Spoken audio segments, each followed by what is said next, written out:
working to connect a region of over 600 bridges between our lands.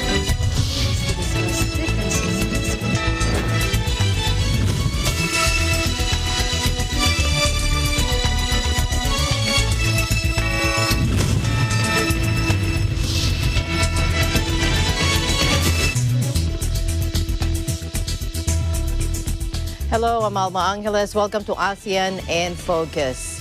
And we're coming to you live from Manila and Bangkok. Hello, Gila. Yes, hello, good afternoon, Alma, and good afternoon to all the viewers. I'm Gila Pablo, bringing you the latest news in the dynamic ASEAN region. On today's headlines. The trial of deposed Myanmar leader Aung San Suu Kyi gets underway with more than 4 months after a military coup with junta witnesses testifying the Nobel laureate flouted coronavirus restrictions and illegally imported walkie-talkies. The United States government welcomed on Tuesday President Rodrigo Duterte's decision to postpone the termination of the Visiting Forces Agreement, or VFA, for 6 more months.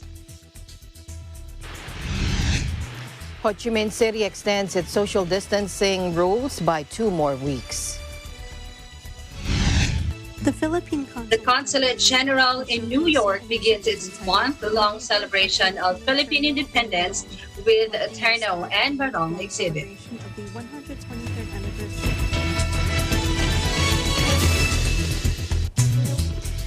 First, in Myanmar, the trial of deposed leader Aung San Suu Kyi got underway more than 4 months after a military coup, according to her lawyer.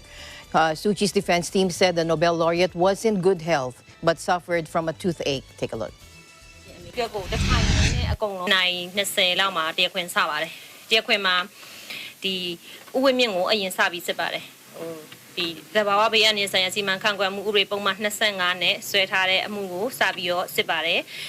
Now, to Karainu, Jamaica Countess women, Mianero, Dini, Toali, Nekani, so I be pure by the Janaro, Lens and Samavish, and Daimabe. Oh, Ranyara, Alan will request the channel. It's also a comedian make only heavy vanishing. And as a matter of one, Fanny did it tomorrow would have it. Claims she accepted. The junta has brought an eclectic raft of charges against the Nobel laureate, including claims she accepted illegal payments of gold and violated a colonial-era secrecy law. On Monday, the court heard a police force major testify that Suu Kyi broke coronavirus restrictions during last year's elections, that her National League for Democracy party won in a landslide, according to her lawyer. Another police major testified on separate charges accusing her of illegally importing and possessing walkie-talkies. Suu Kyi paid keen attention throughout the hearing, according to her lawyer. Another member of her legal team, Kin Mong Zhao, in a statement said journalists were barred from proceedings in the special court in the capital, Naypyidaw. But an AFP reporter said there was a heavy police presence outside. Suu Kyi's lawyers, who have struggled to gain access to their client, have said they expect the trial to wrap up by July 26.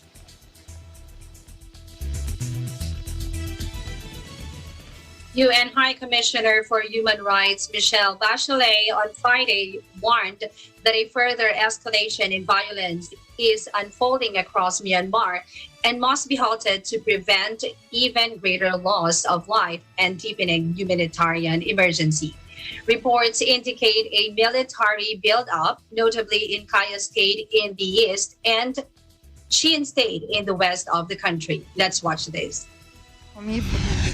UN High Commissioner for Human Rights Michelle Bachelet today issues a strong warning of imminent further bloodshed and suffering in Myanmar.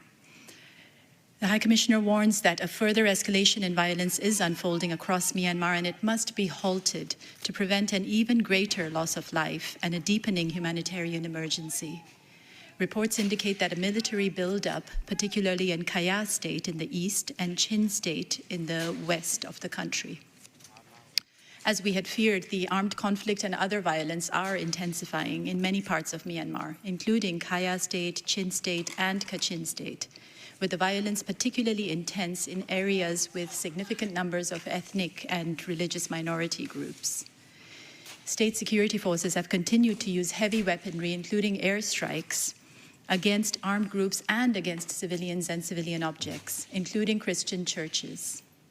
There appear to be no efforts towards de-escalation, but rather a buildup of troops in key areas, contrary to the commitments that the military made to ASEAN to cease the violence. Credible reports indicate that security forces have used civilians as human shields, shelled civilian homes and churches in Loikau, Fekon, and Demoso in Kaya State. And they have blocked humanitarian access, including by attacking humanitarian actors. Already, more than 108,000 people have fled their homes just in Kaya State over just the last 3 weeks. Many have fled into forest areas with little or no food, water, sanitation, or medical care. These are people who are in urgent need of humanitarian assistance. Credible reports also indicate that a minimum of 860 people have been killed by security forces since the 1st of February, and this is mostly just in the context of protests. Rather than seeking dialogue, the military is branding its opponents as terrorists and pursuing politically motivated charges against the democratic leadership.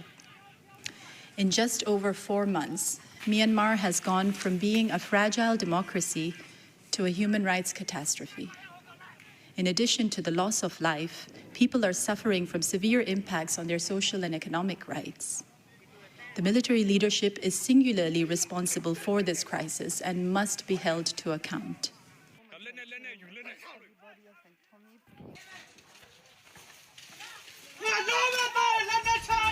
Meanwhile, some 100 protesters marched briefly in Yangon Stamwet Township, chanting, "Let's end military dictatorship and let's root out the fascist army." A flag representing the Association of Southeast Asian Nations is also burned. ASEAN has led diplomatic efforts to resolve the crisis in Myanmar, but the regional bloc is not known for its diplomatic clout, and observers have questioned how effectively it can influence events in the country. ASEAN leaders announced a 5-point consensus to end violence, promote dialogue, deliver aid, appoint a special envoy, and send a delegation headed by the envoy to Myanmar to meet, quote, with all parties concerned. But the general said in a later television interview that Myanmar was not ready to adopt this plan. A special envoy has yet to be appointed, and violence has continued across the country. ASEAN operates on consensus decision-making, but it is a diverse grouping of democracies, an absolute monarchy, along with authoritarian and one-party communist states, and it seldom takes a strong stand on issues involving one of its own.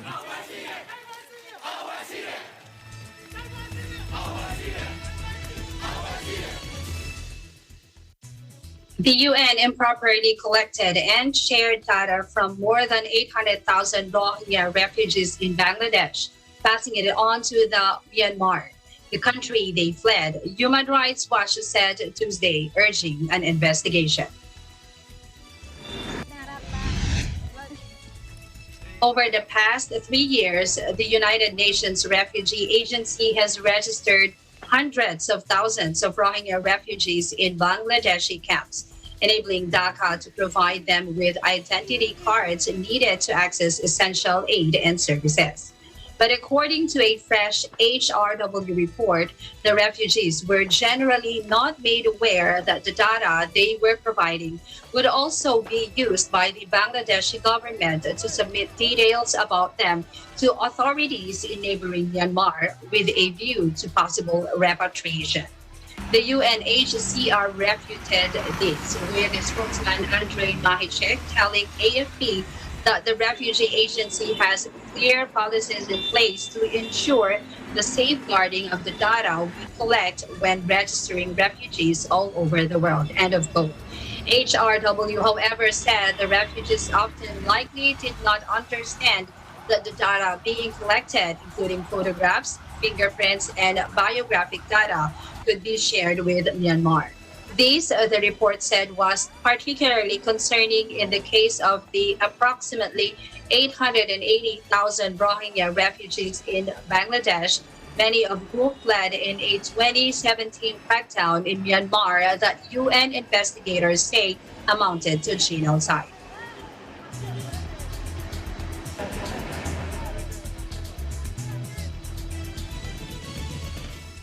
Meanwhile, the United States government welcomed on Tuesday President Rodrigo Duterte's decision to postpone the termination of the Visiting Forces Agreement, or VFA, for 6 more months.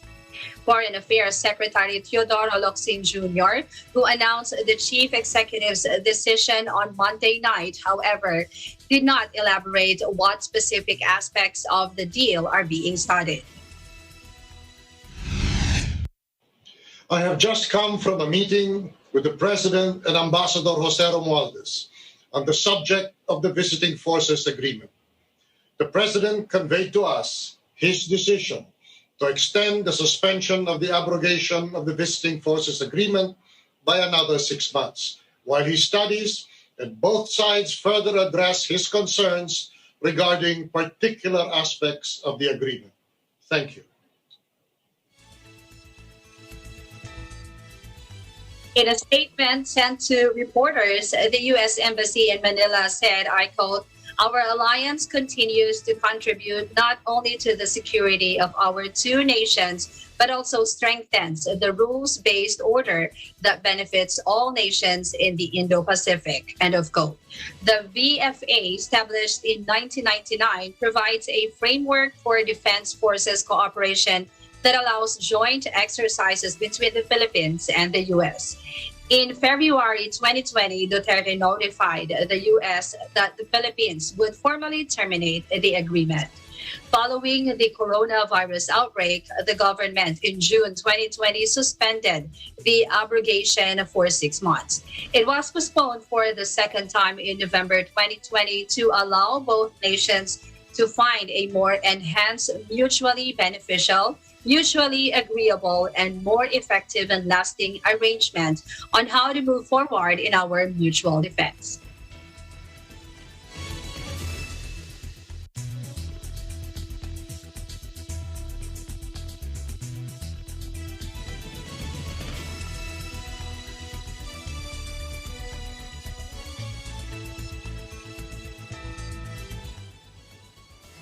Prime Minister Prayut Chan-o-cha refused to lay the blame to anyone for the recent vaccination cancellation, saying information had been confusing coming from many different sources. Here's Cristel Di Marucot from our EBC Thailand Bureau. Hello, Cristel. Good afternoon to you, Alma, as well as to all our viewers. Here's the developing story about the shortage of vaccines that caused inoculation delays.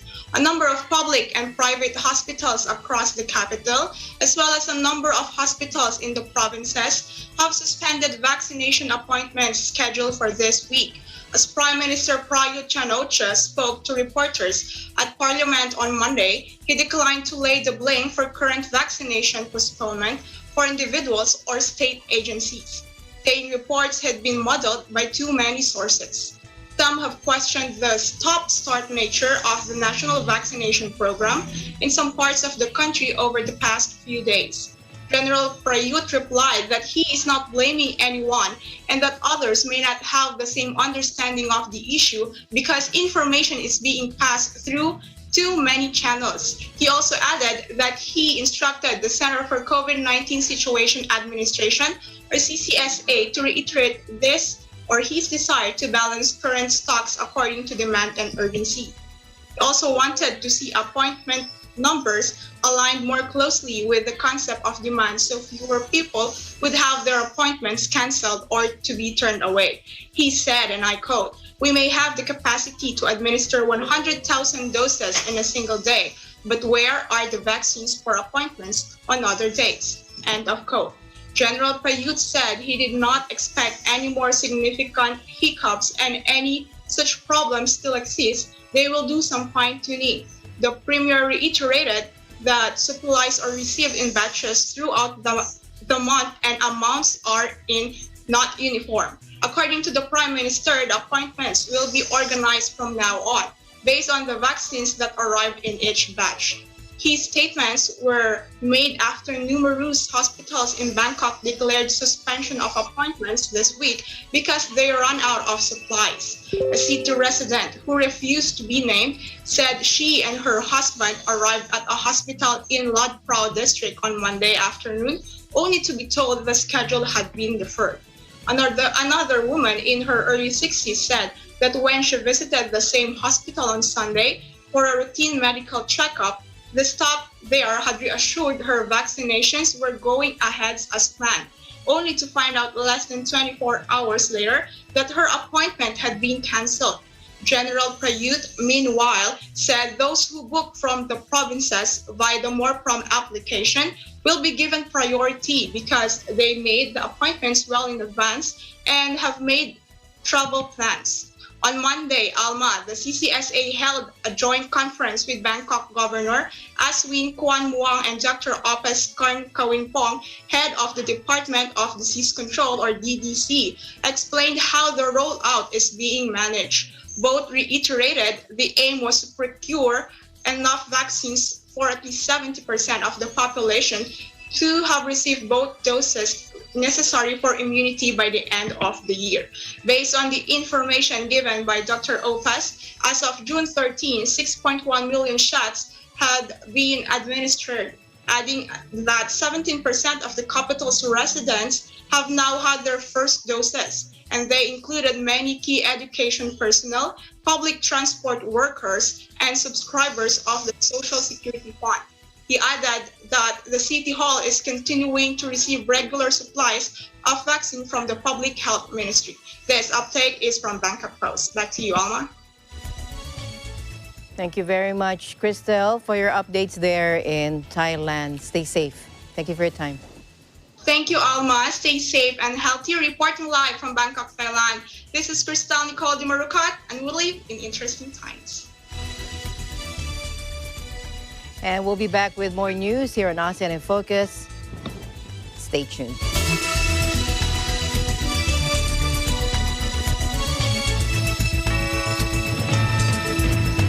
Mga Pinoy artists na hinahangaan natin ng sining. Di kita malimutang tuluyan. Pagkatapos sa'yo, ipaglalaban ko. Follow your dream, the courage found within. Ang dami-daming bagay na hindi naman kailangan. Now that you're gone, kung pwede lang naman, pagkat nariyan ka. Makulit ka, makulit ka, makulit, di ako makabola.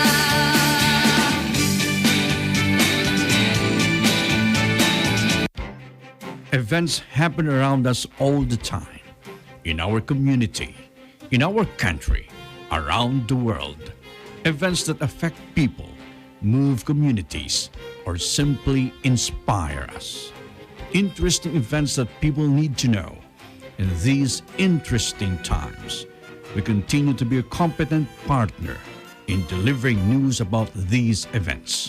Fast, accurate, balanced, eagle news, because we live in interesting times.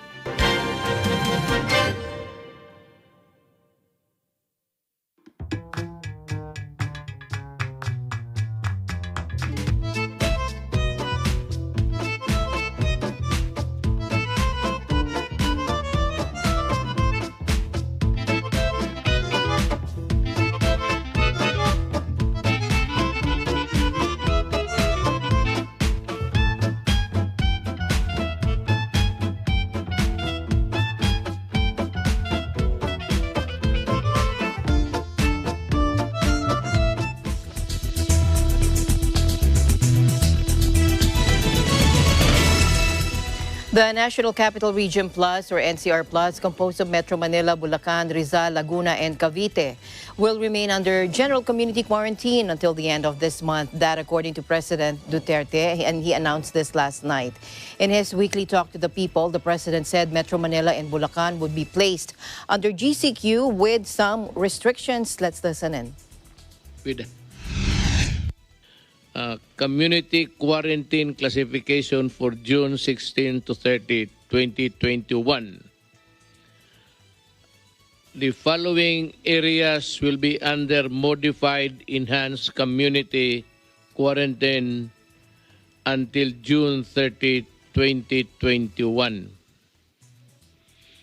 City of Santiago and Cagayan in Region 2. Apayao and Ifugao in CAR. Bataan in Region 3. Lucena City in Region 4.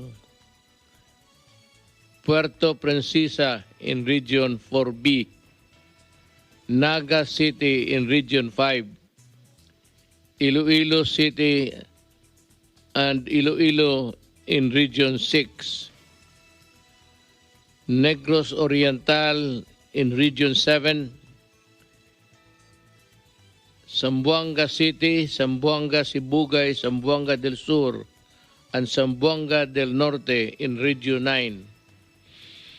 Cagayan de Oro in Region 10. Davao City in Region 11. Butuan City, Agusan del Sur, Dinagat Islands, and Surigao Sur in Caraga. Meanwhile, the following will be placed under general community quarantine. NCR and Bulacan with some restrictions.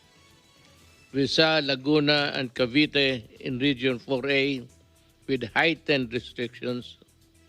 Baguio City, Kalinga, Mountain Province, Abra, and Benguet in CAR. Isabela and Nueva Vizcaya and Quirino in Region 2. Batangas and Quezon in Region 4A. Iligan in Region 10. Davao del Norte in Region 11. General Santos, Sultan Kudarat, Sarangani, Cotabato, and South Cotabato in Region 12. Lanao del Sur and Cotabato City in Barn.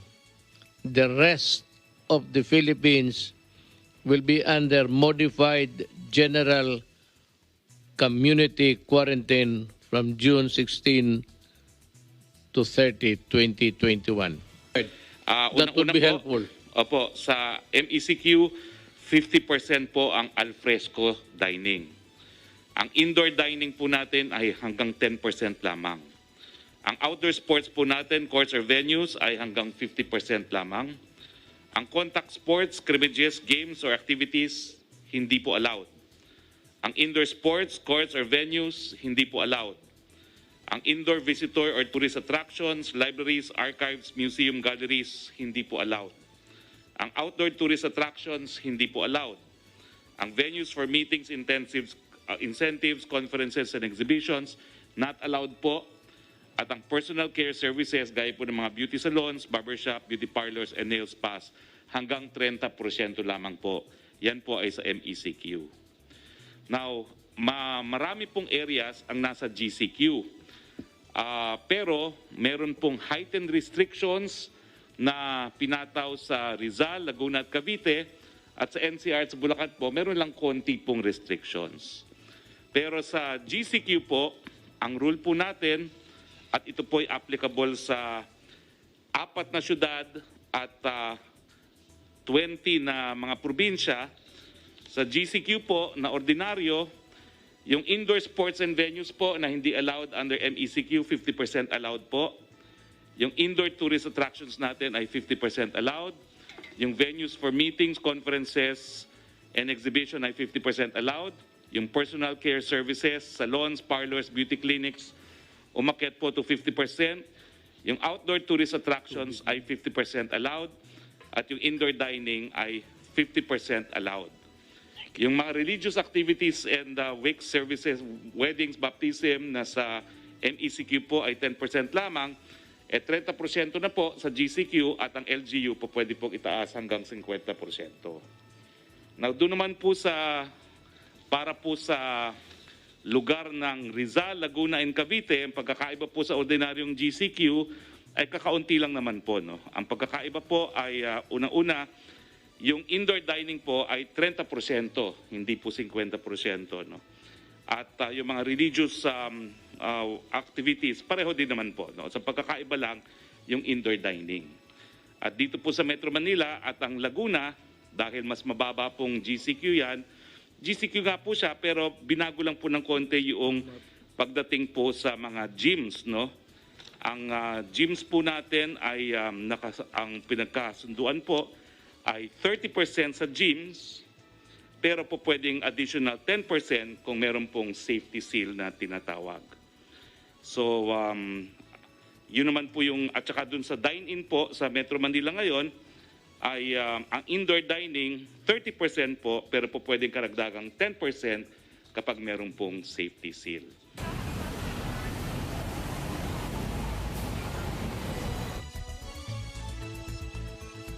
Staying in the Philippines, Metropolitan Manila Development Authority or MMDA Chairman Benjamin Benhur Avalos Jr. said Metro Manila mayors met last Sunday night and agreed to adjust the curfew hours to midnight to 4 a.m. from the previous 10 p.m. to 4 a.m. Decision was based on the improvement of the COVID daily attack rate, 2-week growth rate, and the hospital bed occupancy. The shorter curfew will give more time to people who need to work in restaurants, malls, and other workers who have to report early.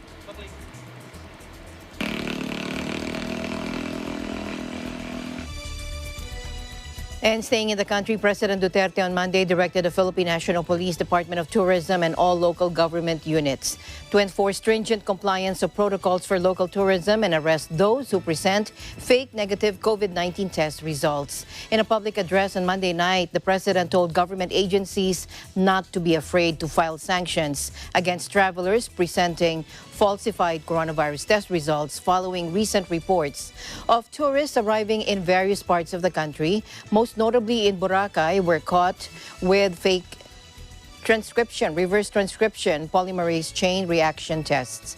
Take a look. I am also directing the Department of Tourism, the Philippine National Police, and all local government to arrest those presenting fake tests and enforce strict compliance on protocols of local tourism. Do not be afraid to file sanctions.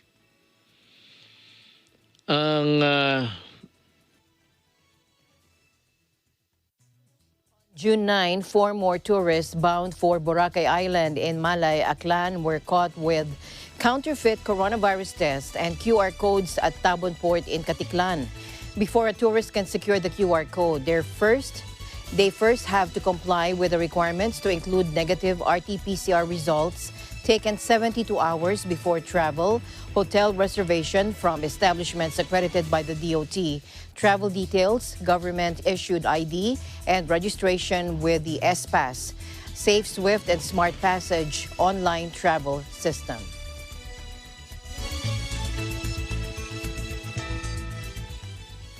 Moving to Vietnam, Chairman of the Ho Chi Minh City People's Committee, Nguyen Thanh Pong, has decided to extend social distancing in the entire southern metropolis by another 2 weeks, starting from June 15. The decision was made at the proposal of the Director of the Municipal Department of Health, Nguyen Thanh Binh, as sources of some infectious chains have yet been identified. The southern metropolis has been placed under 14-day social distancing in accordance with the government's Directive Number 15 CT-TTG, starting from May 31. Decree 15 requires suspension of social events, bans gatherings of 20 people or more in one place and of 10 people or more outside workplaces, schools, and hospitals, and ensures a minimum distance of 2 meters between people in public. According to Nguyen, the city has detected 821 community infections from May 18 to June 13. Since May 26, a cluster emerging from the Revival Ecclesia Mission, a religious mission, has led to 470 infectious cases in Tuduk City, and the chain has been fundamentally put under control today. However, a series of other SARS-CoV-2 infectious clusters have emerged with unidentified transmission sources, including Home 3 residential building in Bintan district, the Ho Chi Minh City Hospital for Tropical Diseases in District 5, a mechanic factory in Hoc Mon district. Meanwhile, Singapore and Australia will work towards an air travel bubble, and both nations will lay the groundwork for resuming two-way travel in a safe and calibrated manner. That, according to the prime ministers of both countries. Let's take a listen. So we discussed how two-way travel between Singapore and Australia can eventually resume in a safe and calibrated manner when both sides are ready. Before COVID-19, many Singaporeans traveled to Australia for business, for holidays, and to pursue their education, and vice versa. And we need to resume these people-to-people flows to maintain our close and excellent bilateral relationship. We need to prepare the infrastructure and the processes to get ready to do this, and it starts with mutual recognition of health and vaccination certificates, possibly in a digital form, very likely. And when ready, when all the preparations are ready, then we can start small with an air travel bubble to build confidence on both sides. We'll now work together to put the infrastructure in place, to put the systems in place to enable us to open up in a similar way that we've been able to open up to New Zealand from Australia when we're both in a position to do so. There is still some time before we reach that milestone, but there is nothing impeding us, as we've discussed today, from getting on with the job of putting systems in place that will enable such a bubble to emerge between Singapore and Australia as it does now occur between Australia and New Zealand. Thursday's meeting was the first in-person meeting between Prime Minister Lee and Mr. Morrison in more than a year. Under the Singapore-Australia Comprehensive Strategic Partnership, or CSP, the prime ministers of both countries meet annually, but their last meeting was held virtually in March last year due to the COVID-19 pandemic.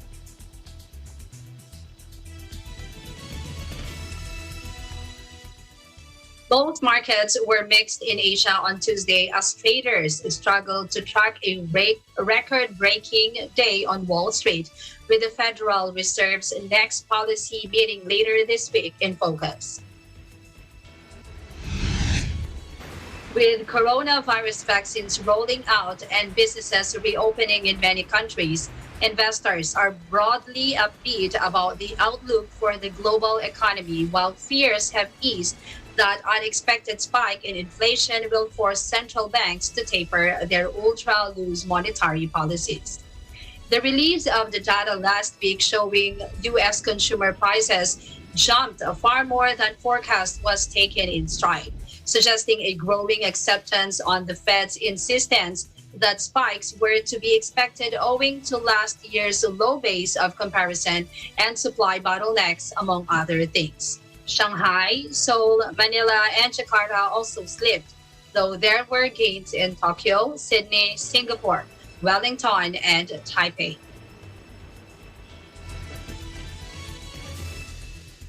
In other news, the Economic Development Cooperation Fund, or EDCF, of South Korea and the Department of Agriculture here have collaborated on a study to improve the Philippine swine industry through a $1.2 million project. The feasibility study on enhancing meat safety and quality through establishment of modern livestock infrastructure and inspection facilities with traceability systems is important, critical, urgent, timely, and high impact that, if successfully implemented, will benefit livestock industry. That, according to DA Secretary William Dar in a statement on Monday. Under the project, a meat enhancement facility is eyed to rise in 2023 in Calabarzon, one of the regions where structures for the improvement of the swine industry will be constructed. In a recent regional briefing, Jonathan Sabiniano Sr., Technical and Planning Officer of the Office of the Undersecretary for Livestock, shared that the facility will have a slaughterhouse, storage facility, meat cutting and packaging facilities, carcass auction, market, wholesaling space, and chicken chilling and freezing warehouses. The study will also pave the way for the construction of a meat academy, a Philippine training center for meat slaughtering and processing, a 50-ton capacity feed mill, and the upgrade of the Regional Animal Disease Diagnostic Laboratory and National Meat Inspection System, or NMIS laboratory. With the opening of the economy after a long quarantine, better progress in the country's coronavirus or COVID-19 vaccination drive, DTI chief said a steady recovery of the Philippine economy is seen this year. But definitely in terms of una yung sa mga growth rate, we expect a recovery naman. We've been reporting itong 2021, starting second up to the third, fourth quarter, we can expect naman a rebound, like a positive growth, and the total average is about 5 to 6% growth. We're seeing signs now, even yung exports natin, 2 buwan na siya na yung March ay 41% growth, yung April exports growth ay 72% growth. Yung mga volume of production index nagwa 160% growth. At itong mabalik ko sa exports, hindi natin pwedeng sabihin lang kaya siya nag-grow kasi mababa yung base last year. Even i-compare siya dun sa previous year na 2019, pre-pandemic, yung exports level natin ngayon ay mas mataas. So it appears that talagang bumabalik tayo dun sa solid growth path na dapat na meron ng exports. Bakit po naging ganon? Dahil po yung nakwento natin kanina, yung polisiya ng ating quarantine ngayon, kahit ECQ, inalaw ang 100% export operation, inalaw ang 100% BPO operation. Kaya ang BPO also is one sector na kahit pandemic ay siya ang nag-grow, hindi siya nag-lay-off, nagdagdag pa, nag-grow siya 2%, they're looking at 5% growth for the full year. Meron nung pag-aaral din dahil yung nangyari ngayon, yung pandemic, ang mga economies po ay mabilisong nakakabalik. Unlike a financial crisis na mas matagal ang healing process, it will take maybe over 4 or 5 years. No? Ito pong pandemic, parang oras na masolve po natin ito at maka-overcome dito, ang economy po ay mabilis makakabalik. Again, our economy has good, solid fundamentals from the population 110 million, ang FDI natin, tumaas na ng 45%. So, mabilis bumabalik. Magkaroon lang ng reopening. Nandyan po yung essential resources. Population which serves as a market. It also serves as a resource for manpower.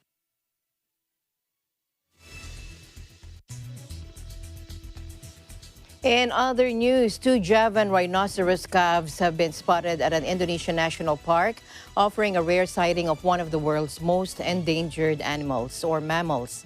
The pair, ranging in age from 3 months to 1 year, were caught on footage snapped by camera traps in March at Ujung Kulon National Park, according to the Environment Ministry. On the westernmost tip of Java Island, Ujung Kulon is the last remaining wild habitat for Javan rhinos.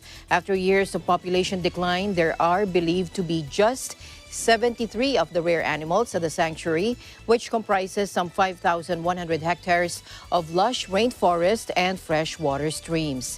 Javan rhinos have folds of loose skin, giving them the appearance of wearing armor plating.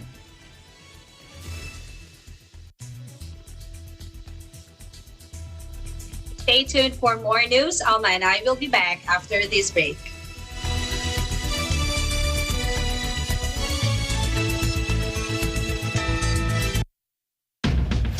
Can you feel it? Do you like it? Do you want it? So good. I love it. Okay, then buckle up, put the pedal to the metal, and let's ride.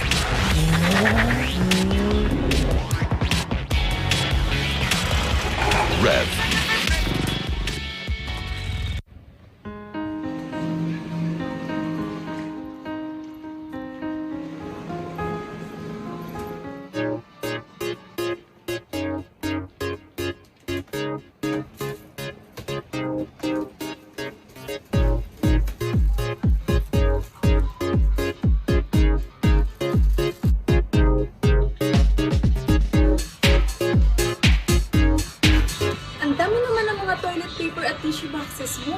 Hindi mo ba alam, mauubos daw ang mga tissue products? Bakit naman? Ang raw materials daw ng mask at tissue products ay iisa lang. Saan naman galing ang balitang yan? Ay basta, narinig ko lang din. Maraming din kayang nagpo-post sa Facebook at Twitter, kaya kung ako sa'yo, kumuha ka na din. Sige na't mauna na ako sa'yo Huwag basta-basta magpaniwala sa mga nakikita. O nababasa sa social media. Magsaliksik at i-verify ang lahat ng impormasyon Nakukuha sa internet. Tandaan, maging responsable tayo sa paggamit ng social media nang hindi magdulot ng panic sa iba. kung paanong dapat labanan ng COVID-19. Ay gayon din ang ating pagsugpo sa black propaganda at maling impormasyon.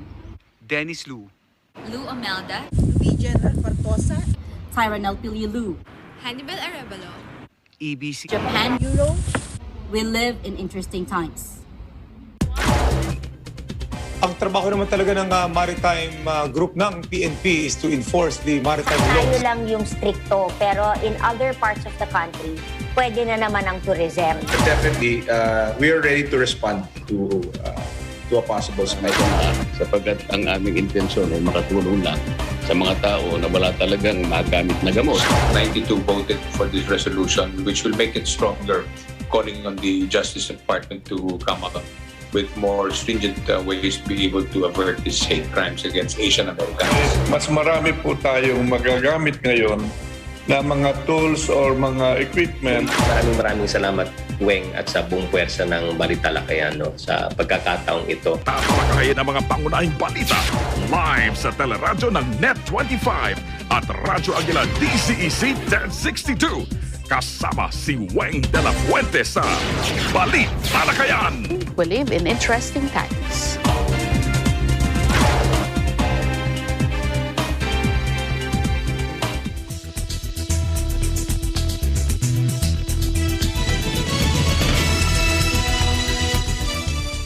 Welcome back to ASEAN in Focus. Consulate General in New York begins month-long celebration of Philippine Independence with a Terno Barong exhibit. Was read.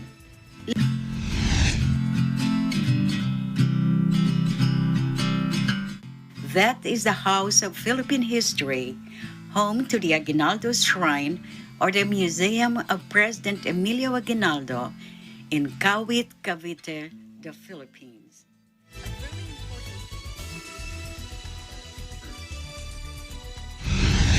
The Philippine Consulate General in New York is showcasing an exhibit entitled The Rebirth of Filipino Terno and Barong, marking the start of the month-long celebration of the 123rd anniversary of Philippine Independence. As described by the Consul General, the title Rebirth is fitting, as this was the first in-person event held at the Philippine Center since the start of the pandemic. The Terno, which literally means lampshade, the one-piece long dress distinguished by its stiff, flat, and oversized belt sleeves, popularly termed butterfly sleeves, originated from the bout of saya, which literally means skirt. On the other hand, the barong, which is the abbreviation of Barong Tagalog, started from a simple, collarless cotton shirt, which transformed into the lightweight, hand-woven, close-neck collared shirt, usually made of pusi, pinya, and other fibers that we recognize today. What makes the Terno and Barong iconic is the fact that both reflect the resilience and versatility of the Philippines. The Terno and Barong have evolved through the centuries into the modern iterations that we see here.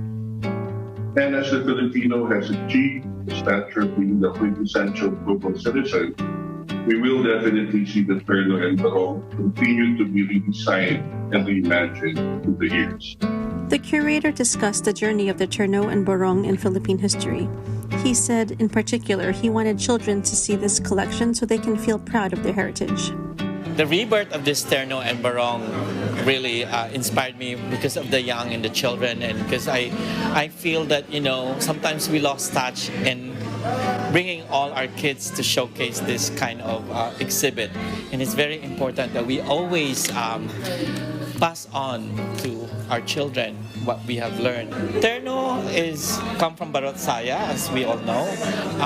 The First Lady, Mrs. Imelda Romualdez Marcos, made it so famous back in the 60s and the 70s, and it's such an iconic thing. So every fashion designers up to this point, including Chanel, have copied, the butterfly sleeves. And it's their kind of like inspiration every time. That's exquisite look of Imelda Marcos. Correct. Yeah.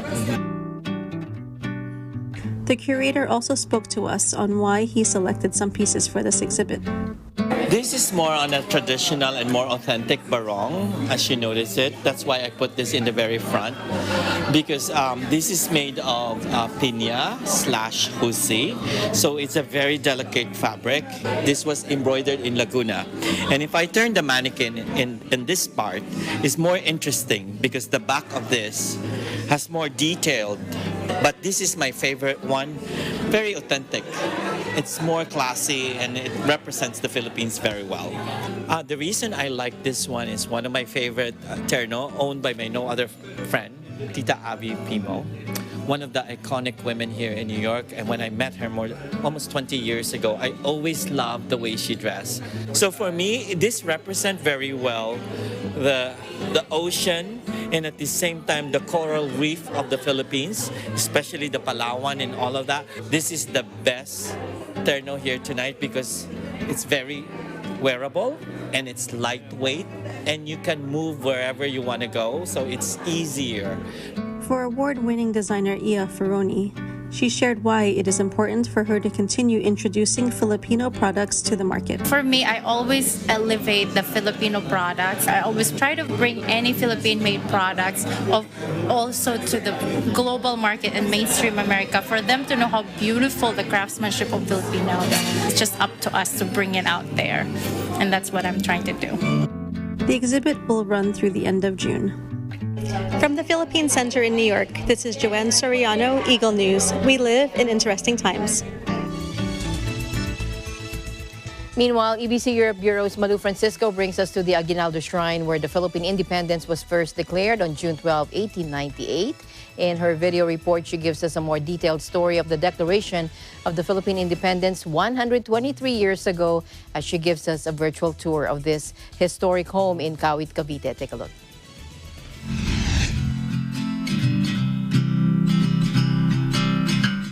That is the House of Philippine History, home to the Aguinaldo Shrine, or the Museum of President Emilio Aguinaldo, in Kawit, Cavite, the Philippines.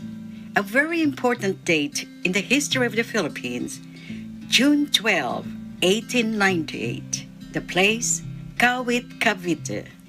The proclamation of Philippine Independence from over 300 years of Spanish colonial rule.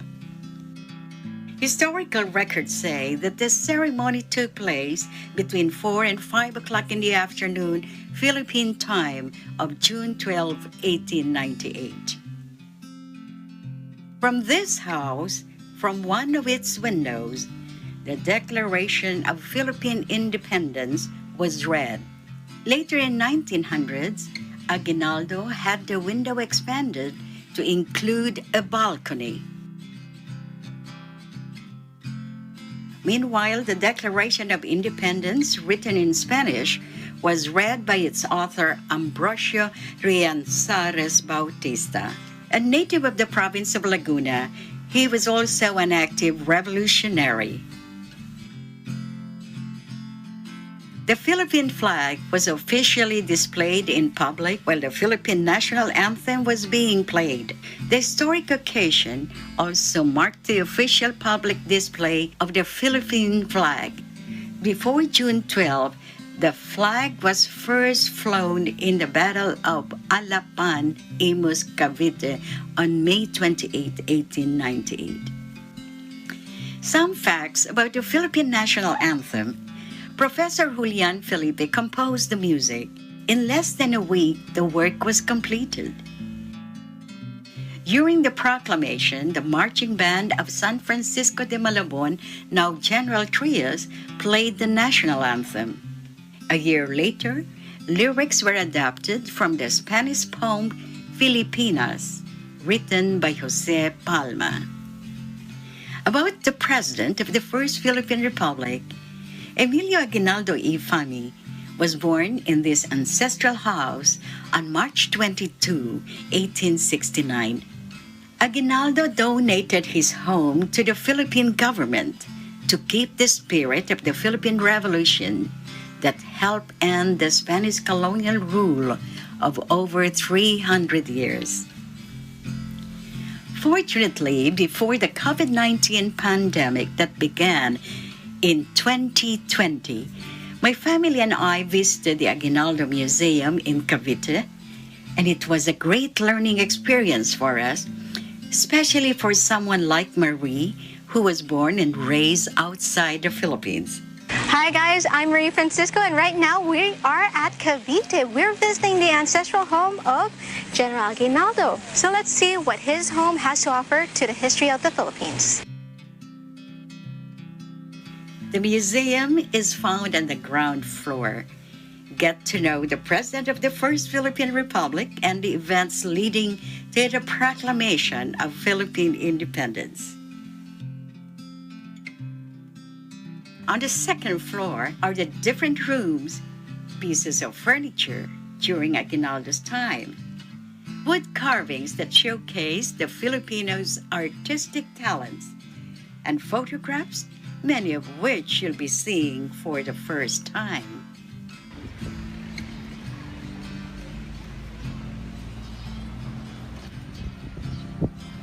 In the middle of the garden behind the house is the final resting place of President Emilio Aguinaldo. On February 6, 1964, in the Veterans Memorial Hospital in Quezon City, President Aguinaldo passed away.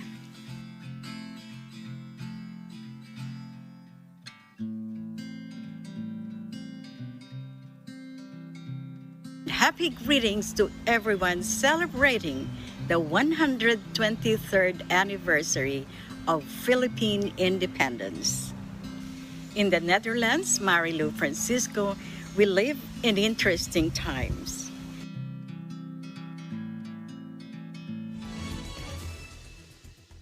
Food plays an integral part in celebrations. And here's a feast of Filipino delicacies during Independence Day celebrations in Bangkok. Independence Day this year falls on a weekend, and in Bangkok, our EBC Bureau was able to feast on a variety of Filipino cuisine.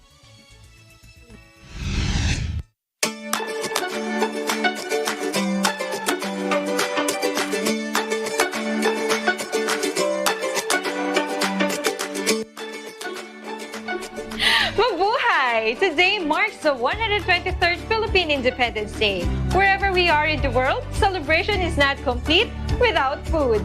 So join us today as we celebrate our independence and Pinoy local delicacies here in a Filipino restaurant in Bangkok, Thailand. Hi, this is Tita Seni Banaying.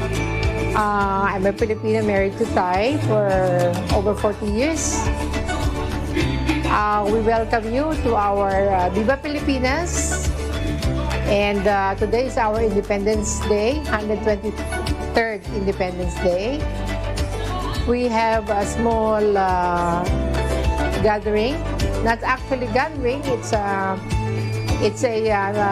buffet that we want to serve just for today. And of course, with the social distancing.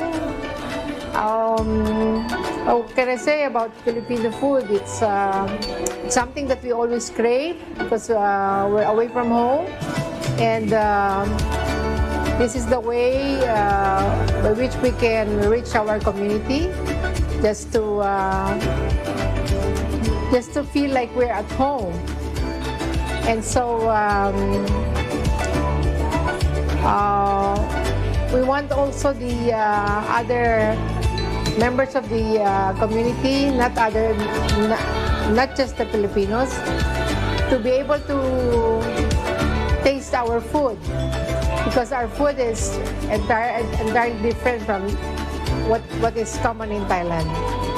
So again, I wish everybody the very best for this 123rd Independence Day. Thank you. Filipinos celebrate Independence Day to commemorate heroes as well as modern-day heroes such as overseas Filipino workers and our frontliners in this time of pandemic.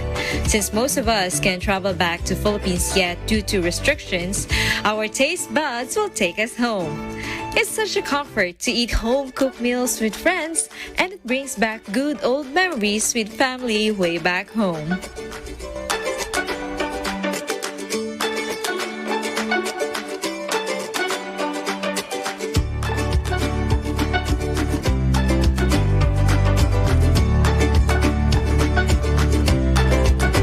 Our setup here in Bangkok, what really makes Filipino cuisine unique, especially here, is this is new to the international and Thai community here. That's why our goal in Viva Filipinas is not only to introduce the Filipino gastronomy, but also to make it famous here. And how do you ensure the quality? For the quality of the food, we cook on a daily basis, and we make sure that each food that we serve undergoes a meticulous process of quality assurance, because the culture and the passion that is embedded on each food is what makes our food really special. And we have a message to our kababayans in Thailand and around the world for the Independence Day today. Okay, so sa lahat ng kababayan ko dito sa Thailand, maligayang araw ng kalayaan. Happy Philippine Independence Day to all the Filipinos by heart and by mind. We are looking forward to celebrate more years of Philippine Independence Day and anniversary of Viva Filipinas in the coming years with all of you. So, happy Independence Day. Filipino foods truly brings us closer to home with so much fond memories to reminisce. And even for a while, let us free ourselves from all the worries and never forget to celebrate simple joys in life, especially with the summer weather. And even in the midst of pandemic, even away from home, there's so much to be thankful for. Happy Independence Day to all Filipinos around the world. From Bangkok, Thailand, I am Crystal Mapa, together with Gretchen Kusansan, Gila Pablo, and Veronica Carino. We live in interesting times.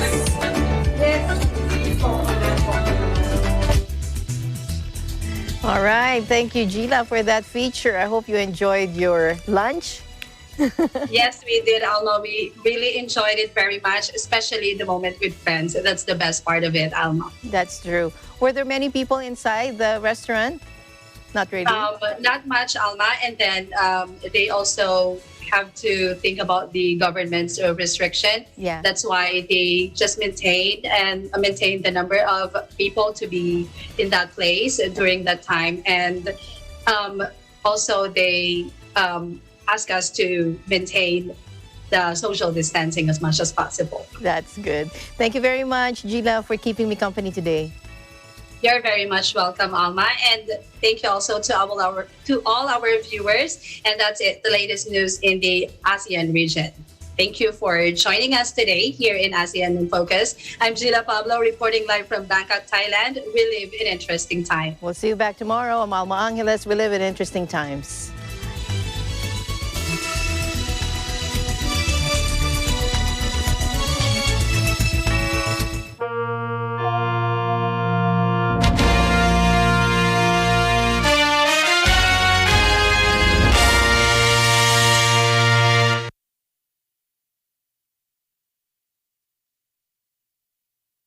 Mga kaibigan, likas po sa tao ang magpasalamat sa mga taong nakagawa sa kanya ng kabutihan o di kaya ay naipagmalasakit ang ukol sa kanyang mga pangangailangan. Lalo pa nga ngayong nagdaraan tayo sa pandemya.